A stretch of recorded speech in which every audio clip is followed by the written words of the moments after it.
Welkom weer bij een nieuwe editie. Deze keer een Maserati 4200 GT met een 4.2 V8 van 390 pk uit 2004. Met een okerkleurig leder interieur, met een blauwe exterieur en een blauwe kap. De wagen is inmiddels klaar.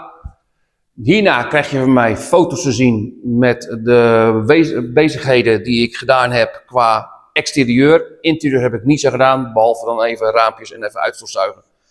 De velgen heb ik schoongemaakt, de bandjes in de dressing en de lak heb ik in 4 stappen gepolijst.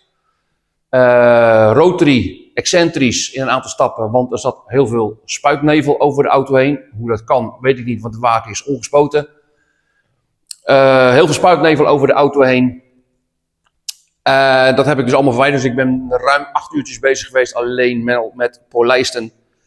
Ik heb hem in de IGL Coatings Nanowax gezet. Een hardwax in de bekende pot. Ook dat zul je wel op de foto's zien. Ook ja, dat wordt nog steeds gedaan. Ouderwets, lekker handwax. Wax on, wax off.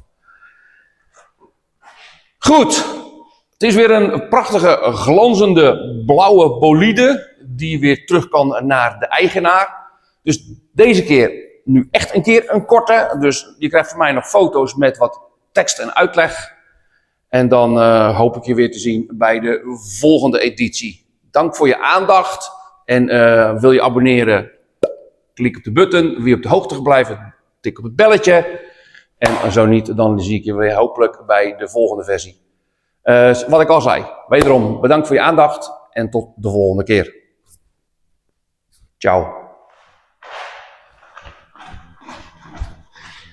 En wat ik nog vergat te vertellen, de Maserati heeft slechts 60.000 kilometer gelopen over de afgelopen 22 jaar. Vrij weinig dus.